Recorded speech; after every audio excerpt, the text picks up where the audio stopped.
नमस्ते साथीहरू, सबैजना सन्चै हुनुहुन्छ? म पनि सन्चै छु। अलिअलि चाहिँ मलाई बिसन्चो पनि भइरहेछ। आज चाहिँ म युट्युब च्यानलमा भिडियो हाल्न गइरहेको छु। हिजो मैले नयाँ युट्युब च्यानल खोलेको थिएँ, हिरा भ्लग भन्ने। यसमा चाहिँ म सबै साथीहरू कस्ता हुन्छन्, जिन्दगीमा कस्ता कस्ता साथीहरू भेट भयो भन्ने सन्दर्भमा कुरा गरिरहेको छु आज। हजुरहरूले चाहिँ कस्तो कस्तो खाले साथीहरू भेट्नुभयो? मैले चाहिँ धेरै किसिमको साथीहरू भेटेँ। कोही साथीहरू तितो, कोही साथीहरू मिठो, कोही साथीहरू ठिक्कको। कुन साथीले कस्तो कस्तो यात्रामा साथ दिए, कस्तो कस्तो अवस्थामा साथ दिए, कि साथै दिएनन् कि तपाईँहरूलाई। मलाई चाहिँ धेरै साथीहरूले धेरै किसिमका रूप रङ्गहरू देखाउँदै गए। अब मैले कति साथीहरूलाई विश्वास गरेँ, कति साथीहरूले मलाई धोका दिए, कति साथीहरूलाई मैले पनि राम्रो गर्न सकिनँ होला। कतिपय साथीहरू चाहिँ एकदमै सम्झिन पर्ने लायकका साथीहरू पनि छन् भने कतिपय साथीहरू चाहिँ सम्झिनै मन नलाग्ने साथीहरू पनि हुँदो रहेछन्। साथी भनेको जम्मा दुई शब्दबाट बनेको हुन्छ, तर त्यसको भ्यालु चाहिँ यति धेरै हुन्छ क्या। तर मान्छेहरूले आजभोलि चाहिँ ती साथीहरूले, ती व्यक्तिहरूले चाहिँ त्यो साथीको महत्त्व बुझ्न सकिरहेको हुँदैनन्।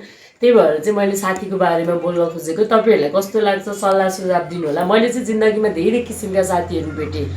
स्टार्ट फेरि तपाईँहरूले चाहिँ कस्तो कस्तो साथीको सङ्गत गर्नुहुन्छ? तर म चाहिँ अहिले धेरै साथीहरूको सङ्गतहरू, धेरै मान्छेहरूको सङ्गतहरू छोडेर एक्लै नै रमाइरहेको छु। त्यही भएर मैले युट्युब च्यानल खोलेको।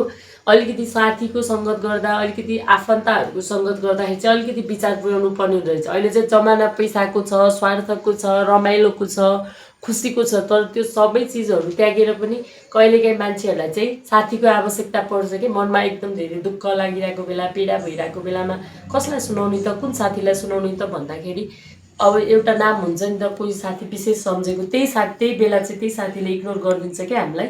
त्यही भएर चाहिँ साथीहरू धेरै बनाउनुभन्दा बरु एक्लै रमाउनु बेस्ट रहेछ, मलाई चाहिँ त्यस्तो लाग्छ क्या। तर कतिपय साथीहरू चाहिँ मेरो एकदम इम्पोर्टेन्ट पनि छन्, तर दुईले धेरै टाढा सम्बन्धले एकदम धेरै नजिकका साथीहरू पनि छन्। त्यही साथीहरू चाहिँ मेरो औलादमा गनेर सीमित छन्।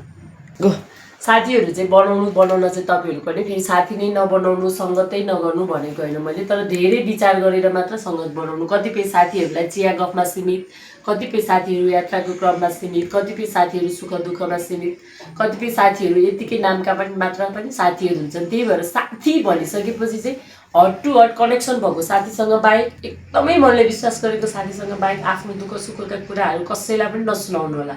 फेरि तपाईँहरूले विश्वास गरिदिनुहुन्छ, तपाईँहरू मजाकको पात्र बनेर इग्नोरमा पुगिदिनुहुन्छ क्या। त्यो कुराहरूले तपाईँलाई एकदम धेरै हर्ट हुन्छ। जस्तो इभन मलाई पनि भएको थियो, त्यही भएर मैले भनेको हो। हुन त म भ्लगमा नयाँ छु, तर म बिस्तारै सबै कुराहरू बाहिर लिएर आउँदै जान्छु।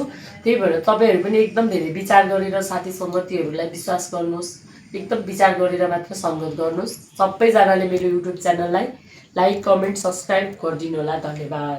अब म अर्को भिडियोमा चाहिँ के को बारेमा बनाउँदा राम्रो हुन्छ, कसरी चाहिँ म अगाडि बढ्न सक्छु, तपाईँहरूको सल्लाह सुझावहरूलाई चाहिँ मलाई खाँचो छ। त्यही भएर तपाईँहरू सबैजनाले मलाई सल्लाह सुझाव दिनु होला, कमेन्ट गरेर मलाई भनिदिनु होला है। त्यसमा धन्यवाद।